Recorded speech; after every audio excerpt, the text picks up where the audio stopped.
Voilà, bonsoir à toutes et à tous. Mille merci de votre présence. Est-ce qu'il y aura vraiment au 21e, est-ce qu'il y a vraiment au 21e siècle de nouvelles maladies infectieuses? Je crains que oui, mais heureusement, il y a des spécialistes et c'est donc Philippe Sansonetti ce soir, dont vous voyez les multiples compétences, qui va nous en parler. Merci, Monsieur Sansonetti, c'est à vous.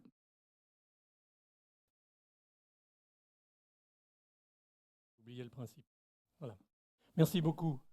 Bonsoir à tous, à toutes, chers collègues, mesdames, messieurs, les jeunes gens. Je suis ravi des jeunes qui s'intéressent à la science. Parfois, j'ai des inquiétudes et donc ça me rassure. C'est un vrai plaisir d'être ici. C'est un vrai plaisir de retrouver aussi un, entre guillemets, vieil ami, Hubert Aubry.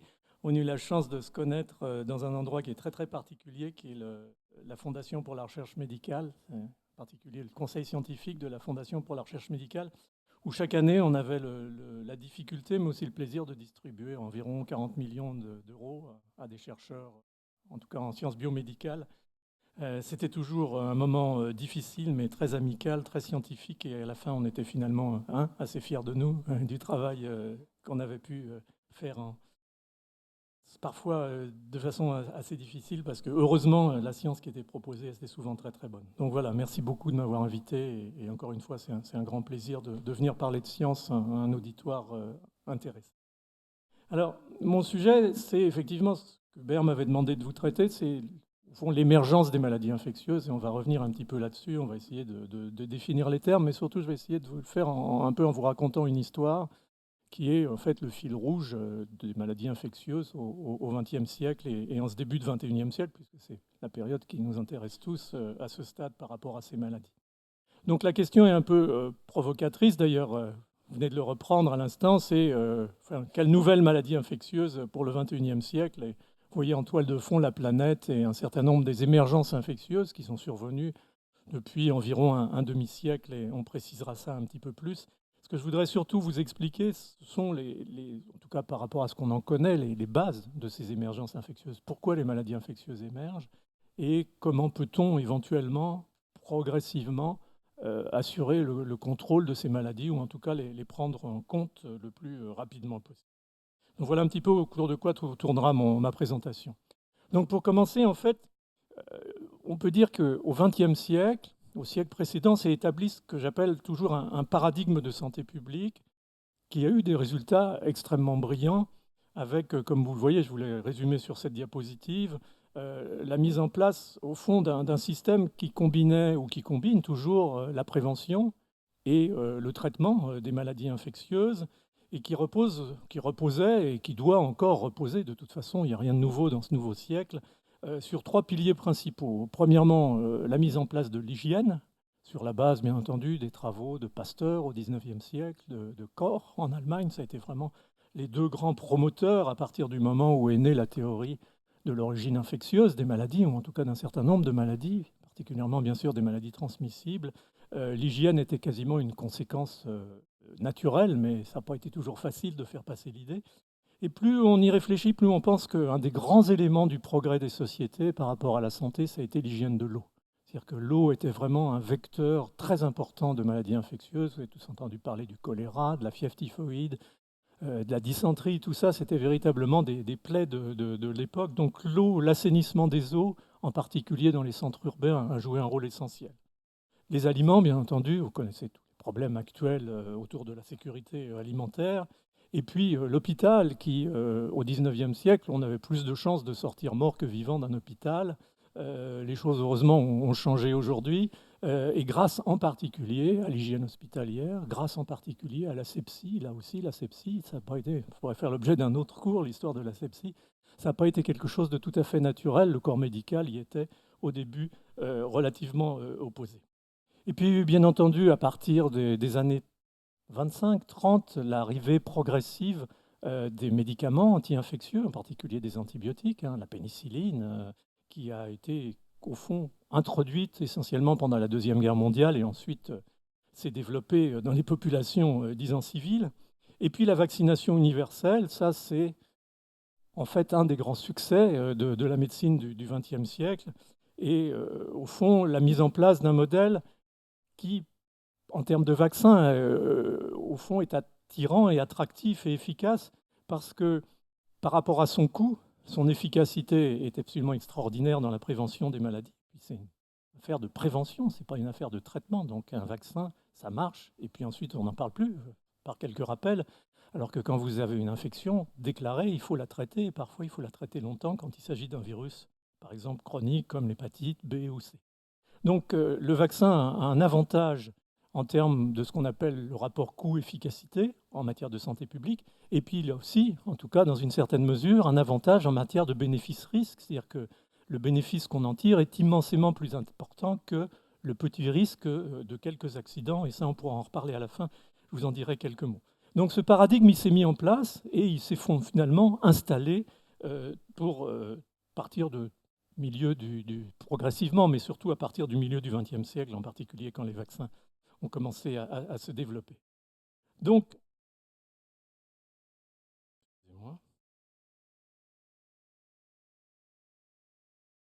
on est rentré assez rapidement dans ce qu'on peut appeler l'âge d'or. On en est ressorti aussi assez rapidement, mais enfin, on est rentré dans ce qu'on peut appeler l'âge d'or du contrôle des maladies infectieuses.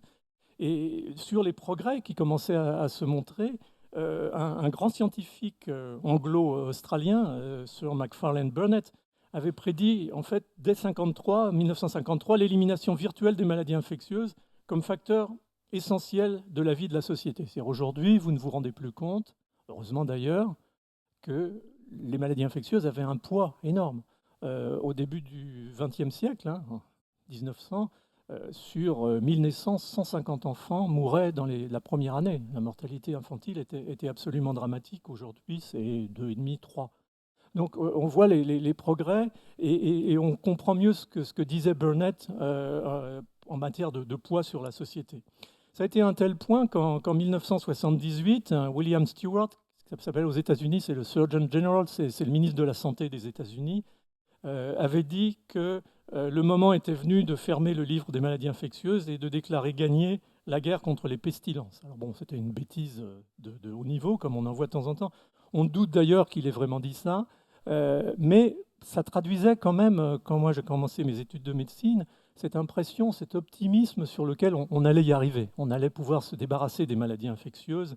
Et effectivement, en 1979, l'OMS, par exemple, a déclaré l'éradication de la variole, c'est-à-dire qu'après 10 ans d'efforts absolument herculéens, on avait pu non seulement éliminer une maladie qui était vraiment une des plaies des sociétés, mais éliminer aussi le virus, c'est-à-dire l'empêcher de circuler, puis le faire disparaître, ce qui fait qu'aujourd'hui, on n'est même plus obligé de se vacciner contre la variole parce que le virus ne circule plus. Donc là aussi, il y avait de quoi être optimiste parce que chacun de ces progrès donnait l'impression qu'il pourrait se reproduire dans d'autres systèmes, dans d'autres modèles infectieux et qu'on allait étape par étape, brique par brique, y arriver. Et puis en même temps, dans les années 60, 70, 80, on a vu se généraliser la vaccination, ce qu'on appelle la vaccination universelle des enfants, et donc voir peu à peu disparaître les maladies qui étaient encore une fois des plaies pour les populations pédiatriques. En parallèle, se développer des agents antibactériens. On a vu des antibiotiques arriver de plus en plus nouveaux, de plus en plus fréquents, ainsi que des médicaments antiviraux. Donc il y avait vraiment de quoi être optimiste. Et en matière de vaccination, par exemple, pour reprendre un certain nombre de situations, on avait donc éradiqué la variole, déclarée en 79, éliminé ou éradiqué quasiment, c'est en cours, la poliomyélite. On pourrait rentrer dans les détails, mais ce n'est pas l'objet ici. Éliminé, en tout cas dans les pays du Nord, dans les pays industrialisés. Il y a encore du travail, malheureusement, mais ça vient dans les pays du Sud. La diphtérie, le tétanos, les formes graves de tuberculose de l'enfant, la coqueluche, la rougeole, la rubéole, les orions, bientôt les diarrhées à rotavirus, probablement le virus HPV, le virus responsable du cancer du col de l'utérus, le cancer du foie lié à l'hépatite B. Tout ça sont des exploits médicaux qu'on a tendance à oublier parce que finalement on ne voit plus ces maladies, donc on oublie ce qu'elles ont été et on oublie ce qui ont été les moyens de les éradiquer. Donc quelque chose de spectaculaire qui s'est doublé de l'amélioration de la qualité des vaccins. Par exemple, maintenant, on prévient les infections invasives graves à pneumocoque chez les enfants, les méningites à méningocoque, C, A, bientôt B, les méningites à Haemophilus influenzae, qui étaient des catastrophes médicales chez les petits, chez les nourrissons. Donc tout ça, au fond, est à mettre au crédit de ce paradigme de santé publique du XXe siècle tel que je l'ai caractérisé. Ceci dit, dans cette espèce d'optimisme, on a loupé quelques signaux, où on n'a pas voulu véritablement les voir. Dès les années 60, dès que les antibiotiques ont commencé à être utilisés assez largement, on a commencé à voir des résistances apparaître. Et des bactéries se défendent contre ces antibiotiques, en particulier les staphylocoques qui devenaient très très vite résistants à la pénicilline G. Et Fleming lui-même avait vu ces phénomènes de résistance dans son laboratoire et les avait véritablement anticipés. Et puis en 1976, à Yambuku, au fin fond du Zaïre, maintenant c'est la République démocratique du Congo, c'est passé un petit peu inaperçu encore. Bon, il y a eu quelques échos. Il y a eu une petite épidémie plein milieu de la forêt tropicale. Ça a tué environ 200-250 personnes. C'était très limité, sauf que le virus qui a été identifié par vraiment une action formidable à ce moment-là était le virus Ebola. Et bien entendu, on va réentendre parler du virus Ebola parce que c'était au fond un des caractéristiques de l'émergence infectieuse, en particulier dans les pays à faible revenu, comme on dit maintenant, puisqu'on ne parle plus de pays en voie de développement. En 1976, il y a eu l'équivalent de l'émergence dans un pays riche. Il y a eu ce qu'on appelle la maladie des légionnaires, c'est-à-dire des vétérans, c'est-à-dire des personnes âgées, un peu immunodéprimées, qui se sont retrouvées dans une convention, dans une réunion d'anciens combattants, avec une maladie, une infection pulmonaire dramatique. Il y a eu des dizaines de décès. C'était ce qu'on appelait la légionellose, hein, due à une bactérie, Legionella pneumophila, qui en fait se développait dans les systèmes de refroidissement d'air conditionné de l'hôtel. Et on va y revenir rapidement, mais c'est pour vous montrer que l'émergence infectieuse, elle n'est pas propre à la pauvreté, elle est partagée entre les régions riches et les régions pauvres, parce que les microbes, ils s'en fichent qu'on soit riche ou qu'on soit pauvre, de toute façon, ils se développent d'une manière ou d'une autre, et ils trouvent toujours une faille, ils trouvent toujours une possibilité de se développer. Et puis en 1978, moi je l'ai vécu en direct parce qu'à ce moment-là, je faisais mon stage postdoctoral aux États-Unis, on a commencé à voir en Californie un petit vent de panique, des jeunes gens, des jeunes hommes pour la plupart, qui présentaient cet état de déficience immunitaire, qui faisaient des maladies infectieuses qu'on appelle opportunistes, absolument épouvantables. En fait, c'était le début de l'épidémie de sida, qui avait débuté chez en particulier les populations homosexuelles de Californie, mais aussi à Haïti, mais aussi chez les transfusés sanguins, mais aussi chez les toxicomanes par injection intraveineuse. Donc on voyait très très vite que quelque chose était en train de se passer, mais il a fallu la découverte du virus VIH par Luc Montagnier et Françoise Barré-Sinoussi à l'Institut Pasteur en 1983 pour clarifier un petit peu les choses et au fond faire de cet épisode d'émergence du sida des maladies en fait caractéristiques, emblématiques si on peut dire, de cette nouvelle période des maladies émergentes. Donc il y avait des signaux, la nature a horreur du vide, il y avait des failles en fait dans le dispositif dans lequel s'insinuaient des bactéries ou des virus un petit peu bizarres. Et on entrait donc, ou on pensait qu'on entrait dans ce qu'on peut appeler l'ère des maladies infectieuses émergentes. Alors, je vous jure que cette diapositive fait partie de mon présentation habituelle. Je ne l'ai pas mis par opportunisme non plus. J'ai toujours voué énormément à la fois d'admiration scientifique et d'affection pour le personnage. C'est Charles Nicolle, qui est bien sûr un natif de Rouen, qui a été un grand savant, comme on dit maintenant. Il était donc microbiologiste de formation, c'était un disciple de Louis Pasteur, ou enfin en tout cas de l'école de Louis Pasteur. Il a fait partie de sa carrière en France, mais une grosse partie à l'Institut Pasteur de Tunis. Et il a en particulier découvert le mode de transmission du typhus. Ça vous paraît bizarre à l'heure actuelle, mais à cette époque-là, c'était une maladie épouvantable, en particulier pendant la Première Guerre mondiale. Et pour ça, il a eu le prix Nobel en 1928. Puis, il a eu une chaire au Collège de France. Et dans cette chaire au Collège de France, il a commencé véritablement à réfléchir aux maladies infectieuses, à prendre un petit peu de distance et à essayer d'apprécier mieux la dynamique de ces maladies. Et il disait, il y aura donc des maladies nouvelles.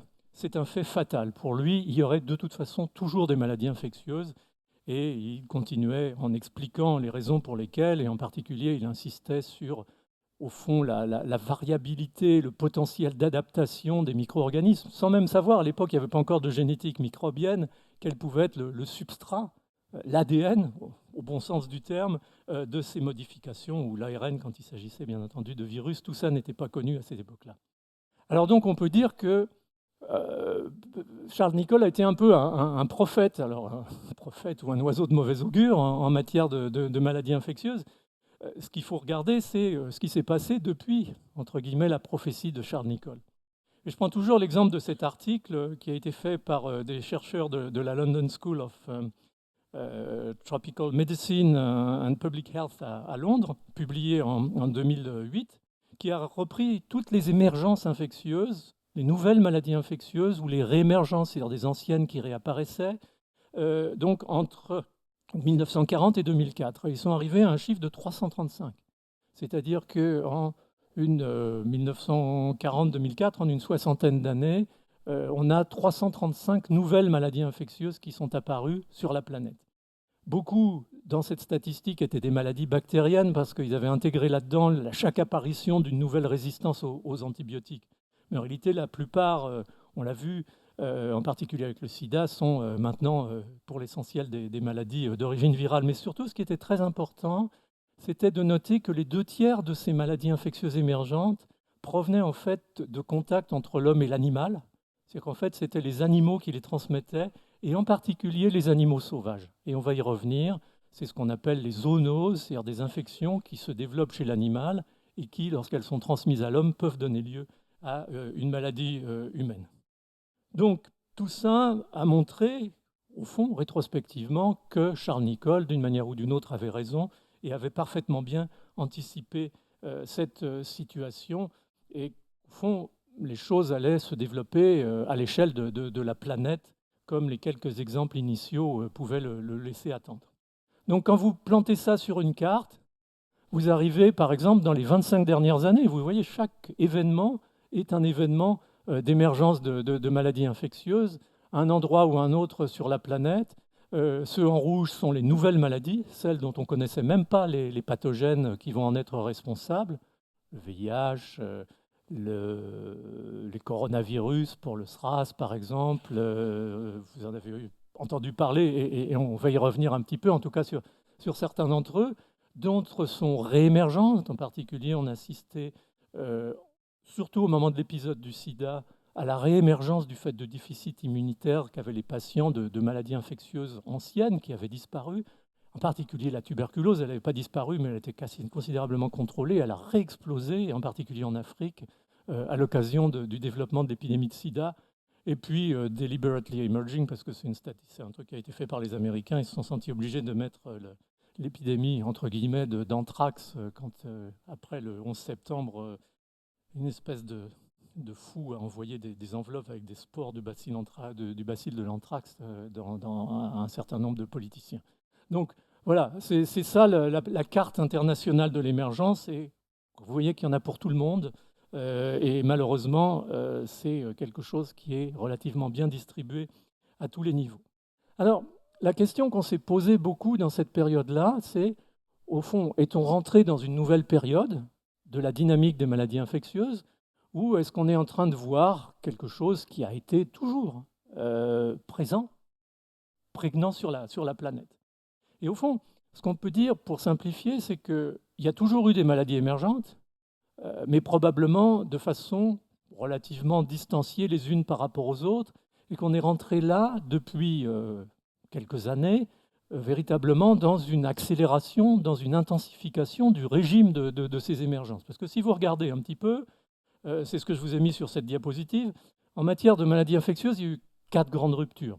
La première rupture, c'est celle du néolithique, environ 75 000 ans avant Jésus-Christ, où les chasseurs, cueilleurs, pêcheurs, qui vivaient de façon très dispersée, donc très peu susceptibles d'attraper des infections, des agents infectieux des animaux, sauf éventuellement des animaux sauvages qu'ils chassaient, mais vu leur faible densité, peu de chances de pouvoir le transmettre à d'autres populations. Mais ces populations, au moment du néolithique, vont commencer à s'installer, à faire leur transition vers la sédentarité, vers l'agriculture, vers l'élevage. Et là vont commencer, avec une certaine intensité, ces échanges avec les animaux en particulier. Et on leur doit probablement le démarrage de la coqueluche, de la tuberculose, de la rougeole, qui étaient initialement des bactéries et des virus d'origine animale. Et puis la deuxième rupture, c'est environ au 1er siècle après Jésus-Christ. Historiquement, c'est le moment où l'Empire romain est à son apogée et où il va commencer à toucher l'Empire asiatique. Et au fond, le continent eurasiatique va s'unifier et par le trajet des caravanes, les micro-organismes vont commencer à circuler à l'échelle de l'Europe. Donc on passe de petites communautés humaines à des communautés plus grandes et à des possibilités de transfert à très longue distance par les caravanes. Et là, on doit probablement à cette période la survenue de maladies comme la peste, dont le bassin initial était l'Asie, et d'autres que je vous ai marquées sur cette diapositive, la variole, la lèpre en particulier. Puis il y a une troisième rupture que vous anticipez maintenant sur la base de ce que je vous ai dit, qui est la rupture du XVe siècle. C'est les grandes aventures transocéaniques. C'est Christophe Colomb qui part aux Amériques. Et c'est au fond la création d'une unité infectieuse entre l'Europe ou le continent eurasiatique et le continent américain.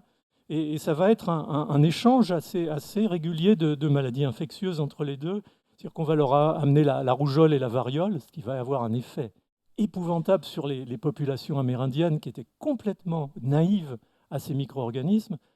Et certains pays colonisateurs que je ne mentionnerai pas se sont même servis de la rougeole et de la variole pour éliminer pour les populations locales. Donc ça, c'était une chose. Dans l'autre sens, ils nous ont fait cadeau de maladies comme la syphilis, par exemple, qui n'existait pas jusqu'à la Renaissance, c'est-à-dire jusqu'aux grandes conquêtes. Et puis, on leur a bien entendu fait cadeau du paludisme de façon indirecte, puisqu'en mettant en place la traite des esclaves, le commerce triangulaire, Europe, Afrique, États-Unis, on a déporté ces millions d'Africains de l'Afrique de l'Ouest en particulier, qui ont fait cadeau du paludisme et qui ont inoculé, au fond, si on peut dire, le paludisme à toute l'Amérique. L'Amérique du Nord était encore affectée par le paludisme, en particulier en Louisiane, dans ces régions-là, dans les années juste après la Deuxième Guerre mondiale. Donc, ça a été la troisième période. Et puis, la quatrième rupture, c'est la rupture actuelle, c'est cette densification, cette intensification, cette accélération des événements, de survenue des événements d'émergence infectieuse, qui est due à quoi? Alors en fait, elle se résume à un terme, et on va y revenir, qu'on appelle maintenant, que les anthropologues, que les géographes, que les sociologues appellent l'anthropocène, c'est-à-dire cette période où, au fond, l'homme a pris la main sur la planète et y a apporté, bien entendu, des changements massifs en matière d'écologie. Maintenant, on le voit aussi en matière de changement climatique, qui ont, et on va voir pourquoi, accéléré la survenue de ces maladies émergentes. Donc voilà en gros comment on peut simplement dire que l'émergence, ce n'est pas une découverte d'il y a 30 ans, ou 30, ou 40, ou 50 ans, c'est une progression, mais une accélération du fait de la puissance de cet anthropocène. Et on voit qu'au fond, le VIH, le SRAS, ce qu'on appelle le MERS, une autre forme de coronavirus, d'infection à coronavirus, les fièvres hémorragiques, tout ça, l'antibiorésistance, tout ça, c'est de l'anthropocène. Tout ça, c'est des résultats de comportements humains. Et encore une fois, les maladies infectieuses, en particulier celles qui émergent, c'est à la fois de la microbiologie, du génie de maladies infectieuses, comme disait Charles Nicolle, et puis c'est aussi de l'anthropologie et de la sociologie, et on va voir pourquoi. Alors pourquoi est-ce que des maladies infectieuses émergent? Il y a, disons, 4 raisons principales qui, bien entendu, sont un peu intriquées. Alors là, je vous les désosse et je vous les serre une par une. La première, c'est des facteurs, disons, microbiologiques, génétiques, qui sont le fait que les génomes des microbes, des bactéries, ont énormément de plasticité, énormément de capacité à muter, à recevoir des gènes étrangers, ce qu'on appelle la compétence microbiologique. et donc à finalement en permanence assurer une espèce de dynamique de leur génome qui leur permet de s'adapter extrêmement rapidement et de survivre dans des conditions très complexes et éventuellement assez rapidement changeantes. Les virus à ARN, exemple, virus de la grippe par exemple, sont des virus qui ont souvent des ARN polymérases, c'est-à-dire l'enzyme qui replique le brin d'ARN, qui font des erreurs, qui ne sont pas fidèles. Et donc tout ça, bien entendu, va générer des mutations qui, lorsque la lecture du code génétique va se faire, va amener à des changements dans des éléments essentiels du virus, et en particulier dans des éléments de sa surface, qui fait que le système immunitaire ne va plus les reconnaître, et on va avoir une nouvelle infection, et ainsi de suite. Donc la plasticité génome de ces micro-organismes, que ce soit des bactéries ou des virus, explique leur facilité à s'adapter à certaines circonstances et à s'insinuer, comme on le disait tout à l'heure, dans un certain nombre de failles. Et puis, bien entendu, il y a la génétique de l'individu. Il y a des individus qui sont plus ou moins sensibles à des maladies infectieuses. Et puis, de plus en plus, on le savait, mais on commence à en faire une vraie science extrêmement solide. Il y a des vecteurs, des insectes, des arthropodes comme les moustiques, des poux, des tiques, qui sont en fait, des réservoirs de virus et qui peuvent les transmettre, bien entendu, à partir du réservoir primaire, qui est souvent un animal, à l'homme ou de l'homme à l'homme, éventuellement, comme par exemple pour le paludisme. Il y a des facteurs physiques. On a parlé des conditions climatiques. Je vous donnerai un exemple rapide. Les catastrophes naturelles, les inondations, les séismes, tout ça, ça peut être à l'origine éventuellement de certaines situations épidémiques. Les guerres, l'insécurité alimentaire. Un point essentiel à souligner, c'est la mauvaise gouvernance. Il est certain que lorsqu'un gouvernement fait bien son métier, la santé publique est mieux assurée dans les pays. Un exemple typique, c'est, sans vouloir citer de nom, un président d'Afrique du Sud qui niait la responsabilité du VIH dans le sida et qui donc avait interdit la distribution des médicaments anti-sida à la population, ce qui fait que dans certaines zones périurbaines en Afrique du Sud, maintenant à Soweto, par exemple, dans la banlieue de Johannesburg, 40% de la population est infectée par le virus VIH, ce qui montre l'inanité de ces idéologies quand elles viennent s'installer dans la tête des gouvernants. Donc la mauvaise gouvernance et inversement la bonne gouvernance sont des éléments essentiels du pilotage. À la même époque, la Thaïlande a mis en place des campagnes de prévention du sida exceptionnelles et l'incidence, ou en tout cas la prévalence du sida en Thaïlande est extrêmement faible comparée à l'Afrique du Sud pour des pays à moyens financiers et économiques à peu près équivalents. Il y a des facteurs humains, on va y revenir, sociaux, économiques, les voyages internationaux. Maintenant, un événement même mineur d'émergence quelque part peut se distribuer par un vol aérien intercontinental sur la nuit à l'autre bout du monde. Donc ça, c'était des choses qui n'existaient pas dans les périodes précédentes, bien entendu. Les inégalités sociales et ainsi de suite. Donc, et puis, comme le disait Charles Nichols, pour y revenir, il appelait le génie des maladies infectieuses, le fait que beaucoup de paramètres encore de ces émergences nous échappent un tout petit peu. Alors ça, j'aime bien le montrer parce que d'abord, je l'ai connu. C'était un homme absolument exceptionnel, c'est Josh Lederberg, c'était un grand scientifique américain, c'est celui qui a découvert au fond la fonction des bactériophages et, au sens de transfert génétique et de la plasticité génétique des micro-organismes. C'est le premier qui a démontré que les bactéries pouvaient transférer leur génome d'une bactérie à l'autre. Un grand esprit. Il était à l'université Rockefeller aux États-Unis, à New York, et à tel point que lors de ses premières émergences, en particulier de la maladie des légionnaires et du sida, le gouvernement américain lui a demandé un rapport sur ces maladies émergentes en essayant au fond, de comprendre les ficelles de ces maladies émergentes. Qu'est-ce qui amenait à l'émergence? Et il a vraiment, dans ce rapport qui est historique, établi véritablement ce qu'étaient les bases de l'émergence, en particulier ces phénomènes initiaux, on peut se dire par exemple dans une forêt africaine, de transfert d'un virus qui est porté par un réservoir animal, soit directement par contact, soit par un vecteur à l'homme.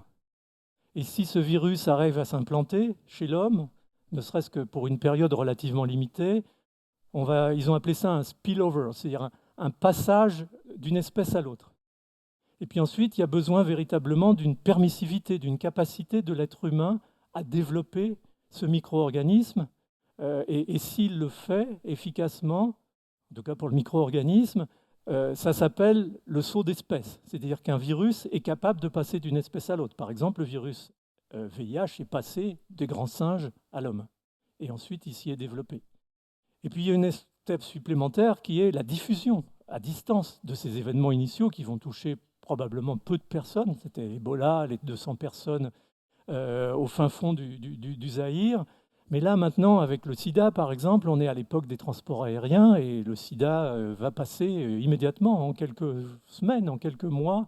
On va retrouver des gens infectés, on ne le savait pas parce que c'était très long avant de le découvrir, à Paris, à Londres, en Afrique, bien entendu, et ainsi de suite.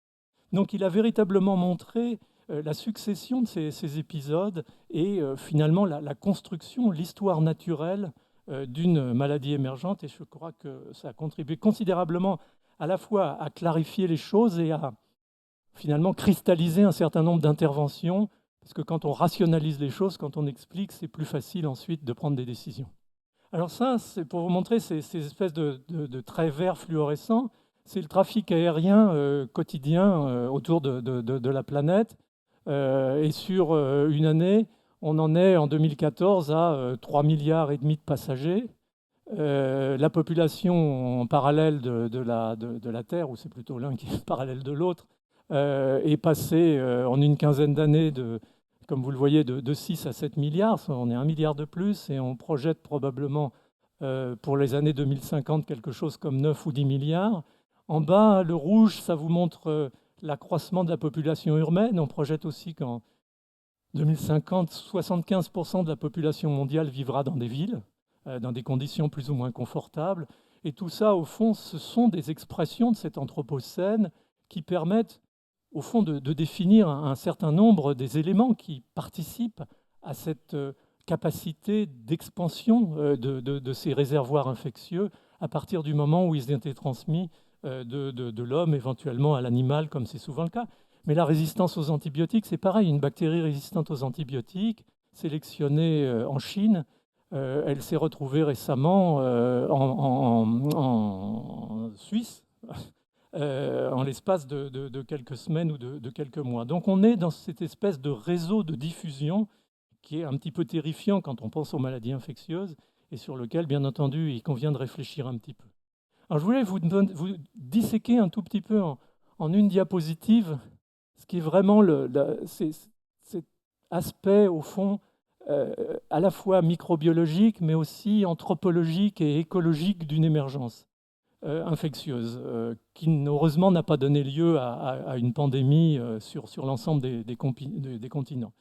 C'est ce qu'on appelle le virus Nipah. À la fin des années 90, en Malaisie, on a vu soudain apparaître une maladie dramatique, qui était une infection virale avec ce qu'on appelle le virus Nipah. C'est un paramyxovirus, en fait, c'est un virus qui est assez proche du virus de la rougeole, qui donnait lieu à des encéphalites, c'est-à-dire une infection, une inflammation aiguë du cerveau, chez des personnes très ciblées, qui étaient des personnes qui élevaient des porcs ou qui étaient dans des abattoirs de porcs. Donc, quelque chose qui était transmis par le porc à ces hommes qui étaient en contact éventuellement avec leurs sécrétions ou avec leur sang. Mais ça ne disait pas plus sur les raisons véritables de ces émergences. Et les raisons véritables de ces émergences, et c'est un phénomène global pour d'autres infections virales émergentes, c'est essentiellement une raison, finalement, encore une fois, de l'anthropocène, c'est-à-dire de la marque de l'homme sur la nature, et en particulier dans ces régions, ce qu'on appelle bien sûr la déforestation, et la déforestation massive, parce que la population humaine augmentant, les besoins nutritionnels augmentent, donc on abat des forêts et on transforme ces territoires qu'on occupe en territoires soit d'agriculture, soit d'élevage. Et donc ce qui s'est passé en Malaisie, c'est que ces territoires, entre guillemets, gagnés ou volés, si on peut dire, sur la forêt, ont été utilisés pour développer des cultures fruitières, des manguiers, des palmiers dattiers, et en parallèle pour développer l'élevage du porc. Et ce qui s'est passé, que personne, bien entendu, avait anticipé, c'est que les chauves-souris qui vivaient dans la forêt ont vu dans ces vergers une source alimentaire formidable, en particulier cette variété de chauve-souris qui s'appelle Pteropus, que les anglo-saxons appellent fruit bat, c'est la chauve-souris des fruits, qui aime les fruits. Et donc ces chauves-souris se sont précipitées sur ces vergers pour manger des mangues en particulier, elles aiment beaucoup les mangues, et ont apporté dans un nouvel écosystème qui avait été créé de toutes pièces par l'homme, leur virus dont elles sont le réservoir. C'est des sacs à virus, les chauves-souris, mais en particulier dans cette région-là, le virus Nipah, c'est-à-dire ce paramyxovirus. Et ce paramyxovirus, elles l'ont transmis au porc, qui l'a transmis à l'homme. Donc c'est pour vous montrer un peu les racines et la complexité de ces événements qui sont, encore une fois, à la fois microbiologiques, bien sûr, qui ont à voir avec les zoonoses, avec les maladies des animaux, qui ont à voir avec le fait qu'en réduisant la diversité des écosystèmes, en les simplifiant, au fond, on crée des interfaces nouvelles entre l'homme et les animaux, des réservoirs primaires, des réservoirs secondaires, et au fond, on crée de toutes pièces, sans l'avoir anticipé, des maladies émergentes. Et si ce virus avait été encore plus virulent, il aurait pu être transporté à Paris ou à Londres par le prochain vol de Kuala Lumpur. Donc voilà.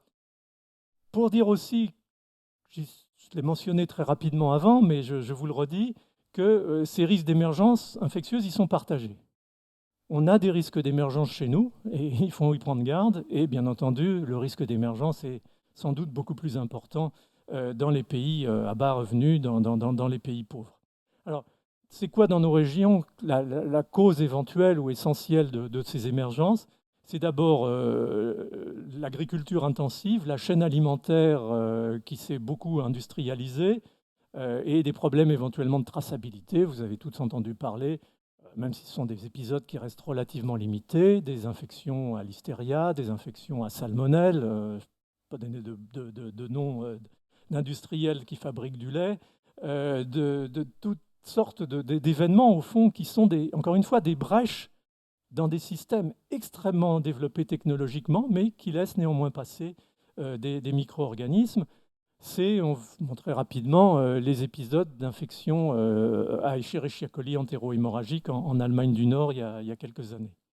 Et puis il y a aussi, on a parlé de légionellose, la complexité des constructions modernes, en particulier hospitalières, parce qu'elles hébergent des patients très fragiles, qui peut donner lieu à des transferts de micro-organismes. Donc vous voyez un petit peu le contexte où les infections émergentes surviennent dans nos régions.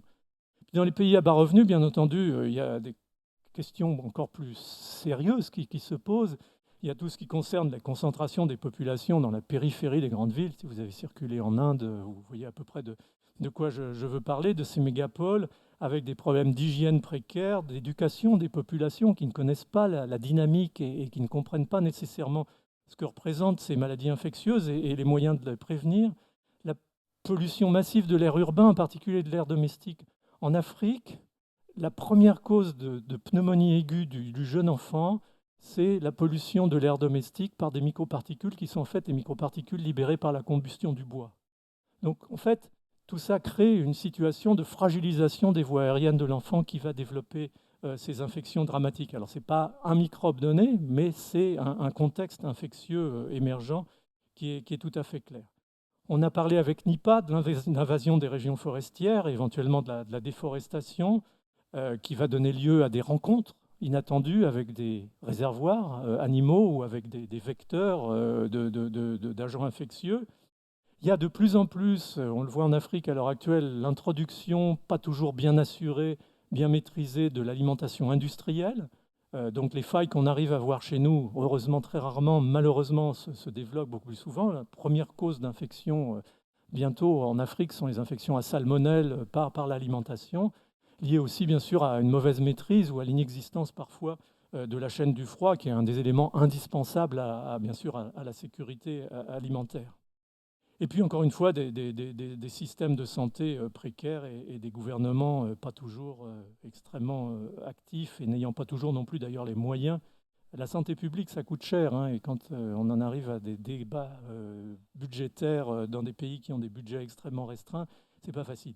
Je voulais juste mentionner ces infections à coli entéro-hémorragique parce que c'est Ça a été une épidémie en 2010-2011 dans le nord de l'Allemagne. Peut-être certains d'entre vous en ont entendu parler. Ça a été un drame. Il y a eu plusieurs centaines, voire 2 bons milliers de personnes qui ont mangé ces graines qui leur ont donné cette colite, en fait, cette infection sévère intestinale à ce qu'on appelle des colies des Escherichia coli entéro-hémorragiques. Ça a été dramatique parce que ça donne des infections rénales aiguës.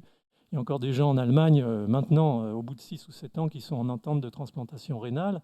Et tout ça est lié d'une mauvaise maîtrise de graines qui avaient fait le tour de la planète avant d'arriver dans les assiettes des Allemandes en particulier, qui sont très friandes de cette alimentation à base enfin, végétarienne, en fait, et montre qu'au fond, ces micro-organismes, ils sont capables de s'insinuer absolument dans n'importe quel environnement, même finalement le plus sophistiqué et le plus hygiénisé qu'on puisse penser, comme le nord de l'Allemagne, par exemple.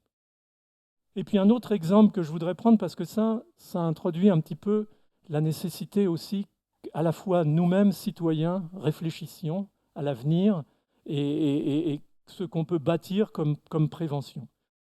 Le réchauffement climatique, je ne suis pas venu là pour vous faire une plaidoirie sur la réalité du réchauffement climatique. Je pense que personne, sauf quelques abrutis actuellement, peuvent le nier. Vous avez là la courbe de ce qui est prévu si la dynamique actuelle continue d'augmentation de la température. Et cette augmentation de la température en matière de maladies infectieuses, son effet est difficile à apprécier parce que certains microbes, finalement, peut-être vont souffrir de cette augmentation de la température, même s'ils sont probablement capables de s'adapter. Mais il y a d'ores et déjà quelque chose qui s'adapte à ce changement de température, à ce réchauffement des zones nord, c'est ce qu'on appelle les populations vectorielles. Donc les systèmes vectoriels, c'est-à-dire le réservoir animal d'un virus, par exemple, ou d'un parasite, ou d'une bactérie éventuellement, le vecteur, en particulier par exemple le moustique, et l'homme, ou d'autres réservoirs vectoriels comme les tiques, pour la maladie de Lyme par exemple. Mais pour ce qui concerne les moustiques, clairement, les populations de moustiques comme Aedes albopictus, qu'on appelle le moustique tigre, qui avant était cantonné dans les régions du sud et éventuellement un peu dans le bassin méditerranéen, comme vous le voyez sur cette carte-là, en l'espace de 10 ans, entre 2005 et 2015, démarrant de la région PACA, est remonté à vraiment, ce moustique a colonisé quasiment tout le territoire français et il est retrouvé maintenant en Alsace, par exemple, et dans le nord sur la frontière belge. Cette carte n'est pas tout à fait à jour. Donc le réchauffement climatique, en fait, emmène avec lui vers le nord, pour ce qui nous concerne en tout cas, des populations de moustiques vecteurs. Alors pour l'instant, ils sont vecteurs de rien du tout, on ne s'en porte pas plus mal, mais en 2015, dans la banlieue de Nîmes, a eu lieu un épisode tout à fait inquiétant, en fait. C'est-à-dire qu'il y a une personne qui revenait de Polynésie française, a fait une dengue, c'est-à-dire une infection par virus de la dengue de sérotype 1, au retour, donc en se réinstallant dans la banlieue de Nîmes. Et en fait, on a vu assez rapidement, autour de cette personne, 7 cas de dengue. Puis ça s'est arrêté. Alors c'était dans un rayon de 300-400 mètres parce que les moustiques, ils ont une autonomie de vol à peu près de 200 ou 300 mètres. Mais le moustique aurait pu très bien être emprisonné dans une voiture et aller piquer quelqu'un à des kilomètres de là. Donc c'est ça que j'appelais des signaux tout à l'heure et c'est des signaux auxquels il faut faire très attention parce que peut-être ça va avorter, peut-être nous n'aurons pas de dengue en France. Il y en a eu dans les années 20, on avait des grandes épidémies de dengue dans la région de Marseille en particulier. Il y a eu 20 000 morts à Marseille. On ne se rend plus compte des nombres de ce que pesaient encore une fois les maladies infectieuses du fait d'une épidémie de dengue. Donc on est là avec des signaux. On a aidé d'ailleurs avec l'Institut Pasteur et notre laboratoire d'excellence et d'émergence des maladies infectieuses à faire cette enquête à Santé publique France.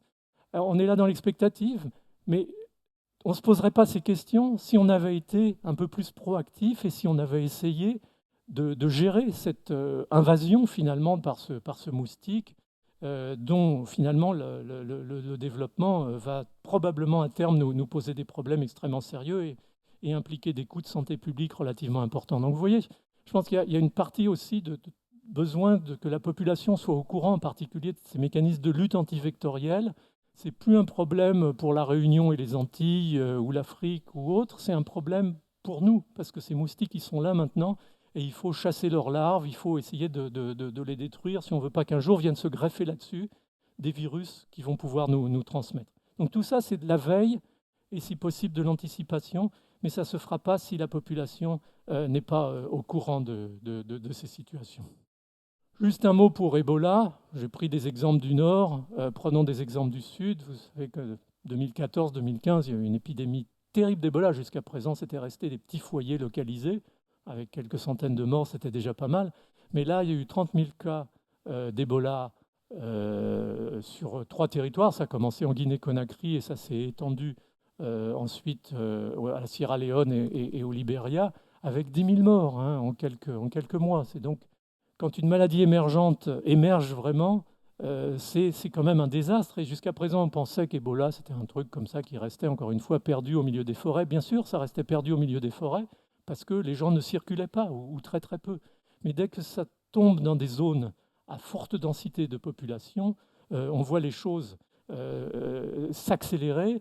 Et on voit en particulier, on a vu là les choses s'accélérer parce que Ebola a touché des villes, des petites villes, des moyennes villes et une grande ville, en particulier Conakry. Donc là, ça a été vraiment le vent de panique. Et c'est très intéressant parce que, au fond, ça a permis, bien sûr, c'était épouvantable, mais ça a permis de mieux apprécier quand même, et peut-être pour les préventions à venir, la dynamique de cette survenue, encore une fois, la pauvreté, la sécheresse, la nécessité d'aller dans les forêts pour chasser et le contact avec des animaux qui vont vous transmettre ce virus Ebola. C'est les grands singes qui sont infectés. C'est endémique chez les chimpanzés en particulier et les gorilles. D'ailleurs, la moitié des populations de grands singes disparaissent à l'heure actuelle à cause du virus Ebola. On n'en parle pas assez. Donc une première étape, et puis les gens sont rentrés chez eux et ont commencé à transmettre la maladie avec ce gradient de croissance au fur et à mesure qu'on s'approchait de populations urbaines. Et là est venue se brancher toute une anthropologie en fait de la prise en charge de ces maladies émergentes qui a été tout à fait finalement passionnante à voir, mais dont au fond la racine a quand même été, encore une fois, les comportements humains et l'inefficacité par la pauvreté, par le dénuement, par l'absence de structures sanitaires de pays comme la Guinée, le Libéria et la Sierra Leone. Donc ça, c'est voilà, une autre émergence. Je vous parle parce que ça, on la retrouvera régulièrement, c'est la grippe. Je vous donne juste 2 clés que vous connaissez sans doute déjà. Tous les ans, il y a une grippe nouvelle parce que le virus fait des petites mutations, en particulier dans des protéines de surface, les macclutinines et la neuraminidase. Et du coup, notre système immunitaire le reconnaît moins bien que celui de l'année précédente. Il y en a 3 ou 4 en fait, mais c'est le même principe pour les 3 ou 4. Et donc, il faut réajuster tous les ans le vaccin antigrippal. Donc ça, on gère à peu près, même si malheureusement, il y a encore beaucoup trop de gens, en particulier de personnes âgées, qui décèdent de la grippe chaque année. Mais il y a un autre épisode qui survient tous les, je ne peux pas vous dire, tous les 10, 15 ans, qui est éventuellement un épisode pandémique. Et ça, cet épisode pandémique, c'est différent parce que d'un seul coup, le virus change complètement, totalement différent par des échanges qui sont en fait des échanges extrêmement complexes. Par exemple, lors de l'épisode de grippe H1N1, qui rappelle l'épisode de grippe espagnole des années 1918-1919, où il y a eu entre 50 et 100 millions de morts sur l'ensemble de la planète. Encore une fois, c'était lourd, le poids des maladies infectieuses. Les séquençages du virus et la comparaison avec des banques de données a montré que ce virus était une recombinaison, parce qu'en fait, le virus de la grippe, il y a 11 segments d'ARN différents qui peuvent éventuellement s'échanger, s'interchanger. C'était une mosaïque de 4 virus différents qui venaient du porc, qui venaient des oiseaux, qui venaient de l'homme, le châssis, et encore le châssis H1N1 du virus de la grippe espagnole, donc quelque chose qu'on traîne en fait depuis un siècle. Donc tout ça, c'est pour vous dire que ces pandémies grippales vont revenir très très régulièrement. Il y en a eu dans notre histoire, elles continueront parce qu'on n'a pas moyen véritablement d'aller maîtriser là où se font ces recombinaisons génétiques, l'émergence de ces virus qui peuvent donner lieu à des pandémies. Alors heureusement, H1N1 n'était pas trop grave. En tout cas, si demain on avait une vraie épidémie de grippe aviaire, par exemple, dont la mortalité est de 50%, ce ne serait pas tout à fait la même chose. Donc ça, il faut savoir que ça vient. Donc, il émerge de tout ça, heureusement, des modèles de prise en charge de ces infections émergentes. On a réussi à mettre au point des approches au fond, pour bloquer la transmission de ces virus, en tout cas le plus rapidement possible. Et ces méthodes, au fond, de reconnaissance très précoce de l'infection, d'identification des malades, d'isolement des malades dans des lits créés sur place d'isolement médicalisé, d'éducation des populations pour mieux comprendre la dynamique que l'épidémie de virus Ebola a pu être maîtrisée en Afrique. Mais on sent bien que ce sont des situations extrêmement fragiles et on a eu peur, et c'est peut-être pour ça d'ailleurs que, sans vouloir faire de mauvais esprit, on s'est beaucoup mobilisé à l'occasion de cette épidémie, qu'elle puisse se transférer à distance en Europe ou aux États-Unis. Donc, il y a des modèles, mais il y a besoin d'améliorer de plus en plus la prise en charge de ces infections émergentes. Il faut renforcer la surveillance globale à l'échelle de la planète. Il faut mettre au point des méthodes de diagnostic précoces ou ultra précoces. Il faut communiquer, il faut modéliser. On a besoin de mathématiciens pour apprécier la dynamique de développement de ces maladies infectieuses le plus tôt possible, pour pouvoir donner aux responsables de santé publique les outils pour prendre en charge ces épidémies qui émergent. On a besoin de nouveaux anti-infectieux, de nouveaux antiviraux en particulier. L'industrie pharmaceutique doit absolument développer ses efforts dans ce sens-là. Et puis on a besoin de vaccins. On n'a toujours pas, il y en a un maintenant qui est en essai de phase 3, mais on n'a toujours pas de vaccin Ebola. Malgré cette succession d'épisodes, en Afrique, on a toujours laissé tomber parce que comme c'était sur peu de patients, ça n'avait pas véritablement d'intérêt au niveau du marché, au niveau, disons, dans un système capitaliste de profit. Et donc, on a traîné les pieds et on n'a pas fait de vaccin anti-Ebola. Maintenant, il y en a un et j'espère qu'il sera prêt pour éventuellement, malheureusement, le prochain épisode, car c'est vraiment difficile de contrôler une infection émergente sans avoir un vaccin dédié. Alors, tout ce qu'on fait à l'heure actuelle, ça contribue à, au fond, essayer de faire un diagnostic le plus précoce possible, là où apparaît l'émergence. Donc, il y a une espèce de réseau qui se met en place sur la planète, de manière à pouvoir essayer de tuer les épidémies dans l'œuf, c'est-à-dire d'identifier immédiatement un micro-organisme qui est passé de l'animal à l'homme, par exemple, de pouvoir apprécier la capacité d'évolution de cette maladie infectieuse, son épidémiologie, son développement, sa sévérité, de pouvoir isoler très très rapidement les patients et leurs contacts et de mettre en place les barrières sanitaires nécessaires. Donc on veut au fond essayer de faire passer cette courbe-là de rouge qui correspond à l'épidémie vers une zone où finalement elle peut être, on considère, contrôlée. Ça c'est la théorie, la pratique est bien entendu beaucoup plus complexe, surtout dans des zones extrêmement peuplées et extrêmement pauvres. Avec Ebola, ça a marché avec un certain prix. Donc on a des techniques maintenant de diagnostic moléculaire extrêmement puissantes jusqu'au séquençage. On peut séquencer le génome des virus qui sont dans l'intestin d'un moustique et essayer de repérer maintenant des variants qui vont être pathogènes et qui risquent d'émerger. Par exemple, le prochain virus de la dengue, on peut déjà détecter qui sera possiblement, même si on n'a pas là-dedans lu dans le génome la capacité qu'il aura à ensuite se développer chez l'homme. Mais on sait déjà commencer à anticiper un certain nombre de choses, c'est-à-dire à reconnaître ce que les Anglais appellent the black swan, c'est-à-dire le signe noir, mais on n'est pas encore capable finalement d'anticiper ce qu'on appelle the perfect storm, c'est-à-dire toutes les conditions météorologiques qui sont réunies pour faire la grande tempête du siècle. Donc quels sont véritablement le génie de ces micro-organismes pour développer une pandémie, certains et pas d'autres, c'est encore des éléments que Charles Nicholl aurait aimé connaître et nous, on les connaît toujours pas. Alors, le dernier point que je voulais voir pour ce traitement des maladies infectieuses, et puis je finirai sur 2-3 considérations sur le retour de certaines maladies infectieuses qui ne devraient pas revenir, c'est est-ce qu'on peut protéger d'une émergence sans vaccin? Et est-ce qu'on peut, en dehors des méthodes de quarantaine réactualisées, véritablement intervenir médicalement sur une émergence? C'est possible si on a des bons médicaments, mais il y a un certain nombre de nécessités. Et pour l'instant, il n'y a pas beaucoup d'exemples. Par exemple, dans Ebola, on a essayé des médicaments antiviraux, des combinaisons de médicaments antiviraux. L'idée, et même si ça ne guérit pas véritablement les patients, c'est de diminuer ce qu'on appelle la virémie, c'est-à-dire la quantité de virus qui circule dans le sang, de manière à diminuer sa circulation dans la population. Moins il y en a, moins il est transmis. Et ça fait partie des choses qui commencent à se développer à l'heure actuelle. Mais au fond, il n'y a pas beaucoup d'exemples. Le seul exemple est celui de l'émergence, il y a pas mal d'années maintenant, de l'hépatite C en Égypte, le long du Nil.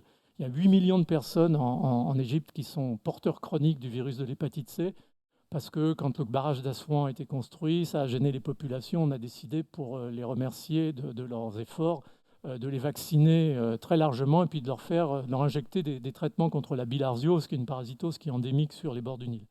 Puis comme ça a été fait en dépit du bon sens, tout le monde a été infecté pendant cette vaccination et ces injections d'antiparasitaires par le virus de l'hépatite C, d'où cette population et 40 000 personnes qui décèdent chaque année en Égypte d'hépatite C.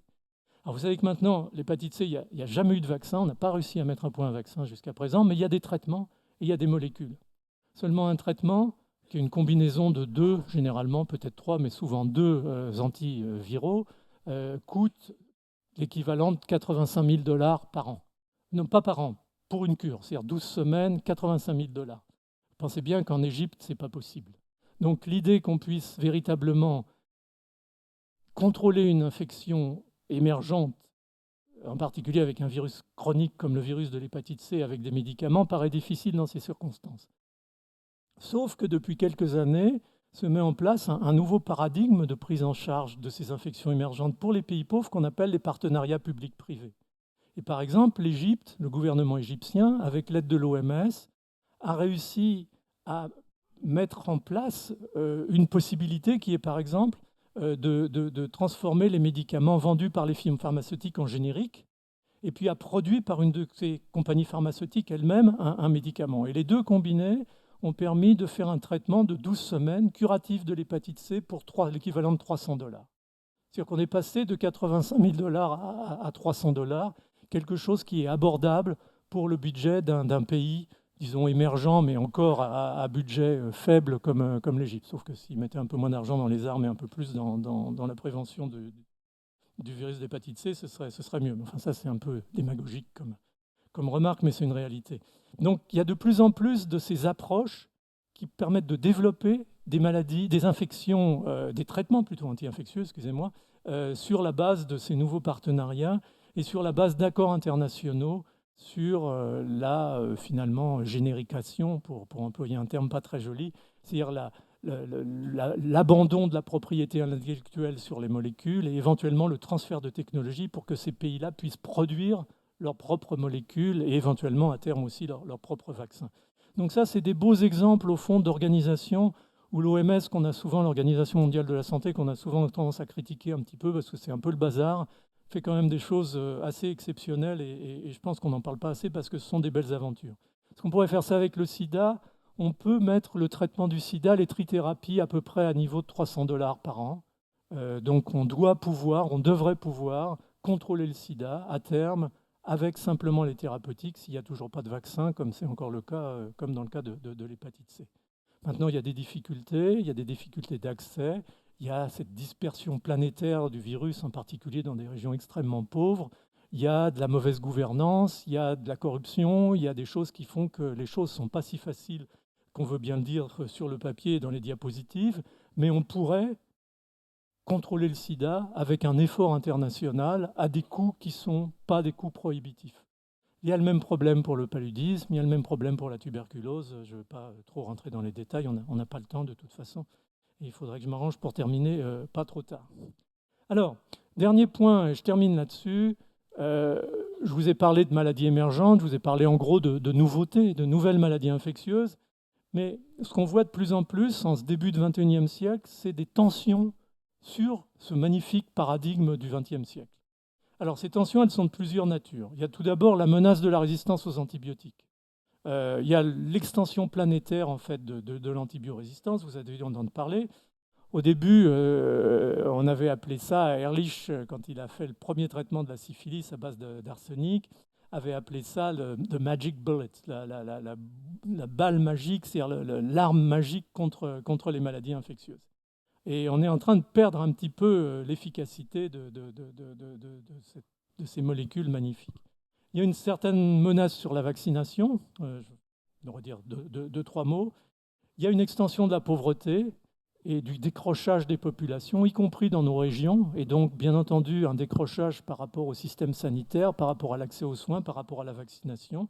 Et puis il y a le vieillissement de la population. On anticipe que plus de 25% de la population européenne aura plus de 65 ans dans 2050, avec l'accélération de l'extension de l'âge de la vie, de la durée de la vie. On va probablement y arriver plus tôt que prévu.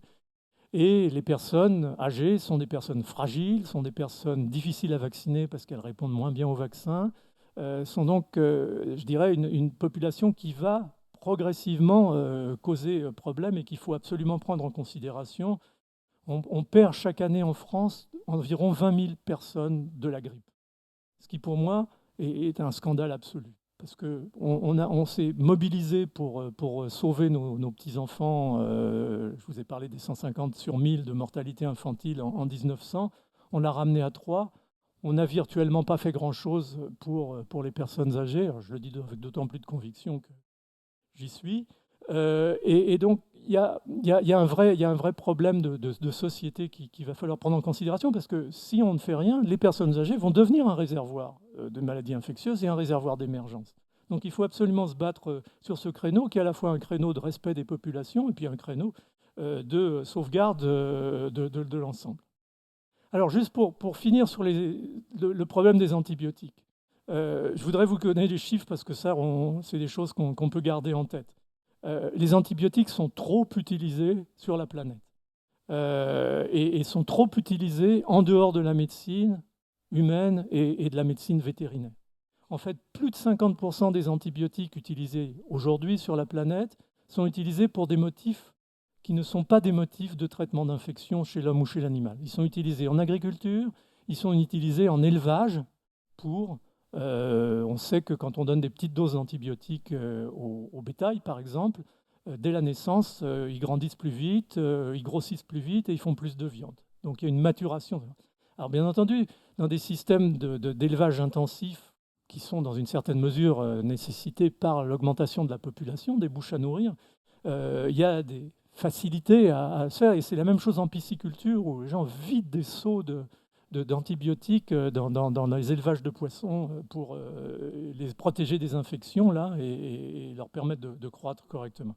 Chaque année en France, on vide environ 1000 tonnes d'antibiotiques dans l'environnement, et ces antibiotiques sont actifs, ils sont en règle générale très très peu dégradés. Heureusement, depuis 2005, l'Union européenne a banni l'utilisation des antibiotiques dans l'élevage, et ça, c'est les 27 pays de la communauté européenne, autant que je sache, relativement respectés. Mais on reste, en France en particulier, beaucoup trop utilisateurs d'antibiotiques. On utilise 5 fois plus d'antibiotiques en France que les Hollandais, les Danois et les Suédois. Et pourtant, ils ne sont pas 5 fois plus malades que nous.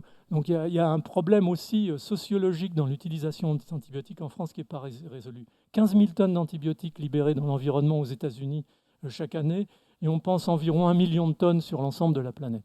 C'est-à-dire qu'en fait, ces antibiotiques, qui étaient des molécules magiques, qui ont permis de traiter des maladies infectieuses dramatiques et qui permettent encore de traiter des maladies infectieuses dramatiques, sont en train de devenir des polluants environnementaux. Il y en a dans l'eau. Vous ouvrez votre robinet, il y a une concentration infinitésimale d'antibiotiques, mais ces concentrations infinitésimales dispersées à l'ensemble de la planète, avec des hauts et des bas, des hauts dans certains secteurs, agriculture, élevage ou même hospitalier, vont donner lieu à la sélection de bactéries résistantes.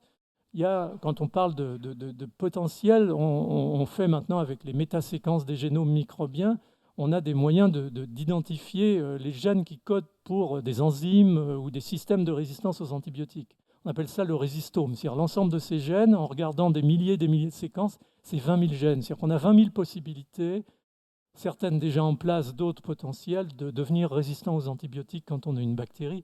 Donc on sera toujours derrière à courir tant qu'on n'aura pas décidé de restreindre considérablement, de devenir parcimonieux dans l'utilisation des antibiotiques. Et ça, c'est un message que j'essaye de faire passer avec vraiment de la passion, parce que si on ne fait pas ça, on va perdre les antibiotiques. Et essayer d'imaginer ce que serait un monde sans antibiotiques, on retourne à la case départ. Hein. Ça va être absolument épouvantable.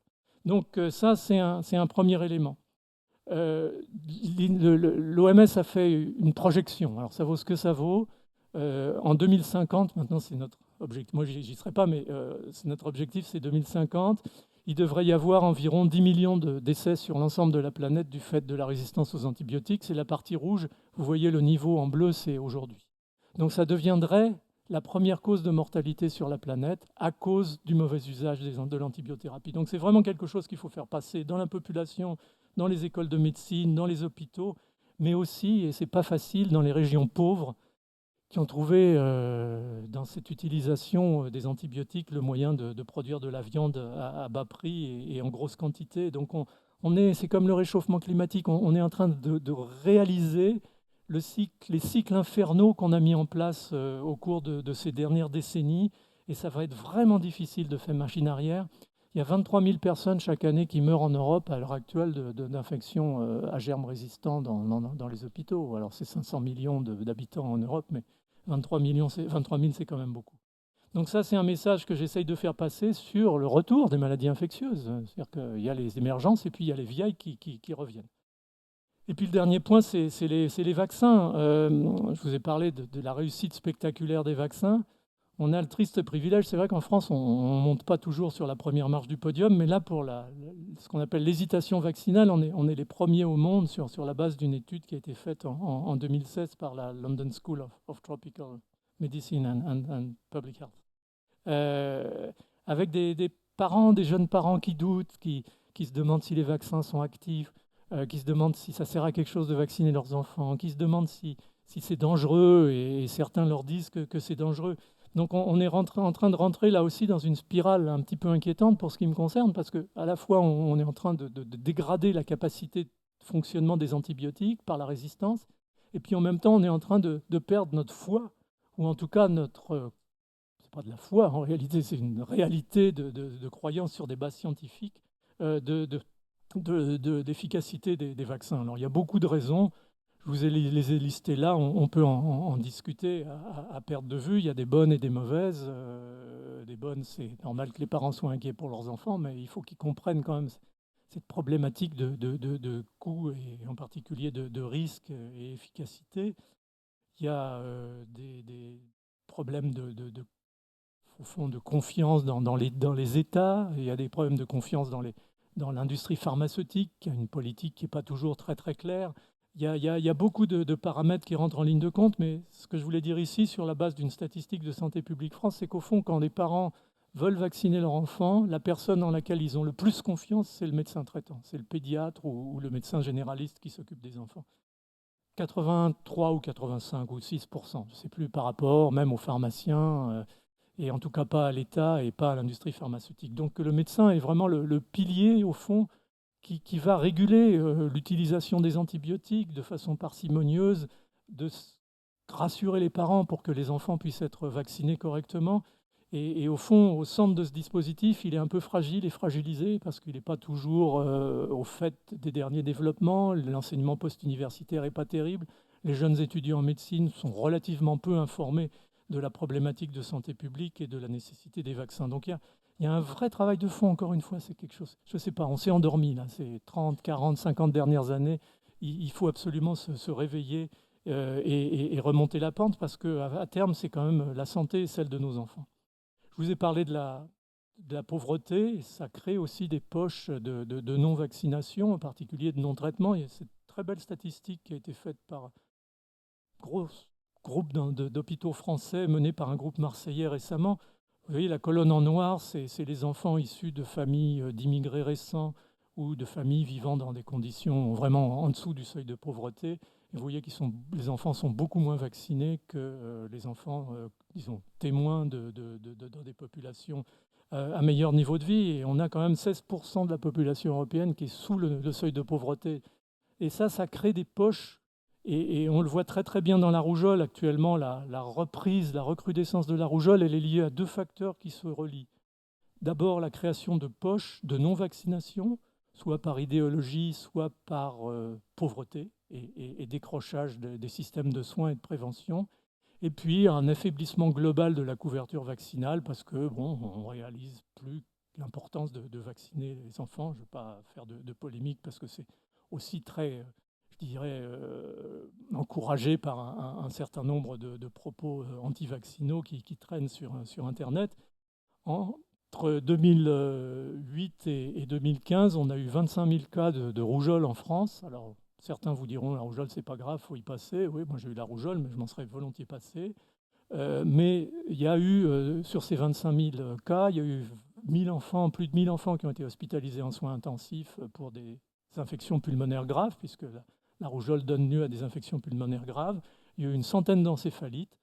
C'est pas rigolo d'avoir un enfant qui a une encéphalite, qui est dans le coma pendant parfois plusieurs jours ou plusieurs semaines, et une quinzaine de décès. C'est surtout en fait, des enfants fragiles, immunodéprimés ou très jeunes qui n'étaient pas encore vaccinés. Donc ce n'est pas une maladie bénigne, la rougeole, et elle est un bon marqueur parce qu'il faut une grosse couverture vaccinale pour la contrôler. Il faut vacciner 95% de la population. Et on était vraiment descendu en dessous de ça en France. Donc je pense on a réussi à créer un équilibre. Et puis en même temps, on fait tout, parfois sans le réaliser, pour le détruire, les antibiotiques, les vaccins. Je pense qu'il faut remettre un petit peu les pieds sur terre. Je pense que si Charles Nicolle était là, il nous dirait plusieurs choses. Et il nous dirait en particulier quelque chose qu'il aimait bien dire, y compris dans ses cours au Collège de France, c'est que la connaissance des maladies infectieuses anciennes aux hommes qui sont frères et solidaires. Nous sommes frères parce que le même danger nous menace, solidaires parce que la contagion vient le plus souvent de nos semblables. Voilà, je vous remercie.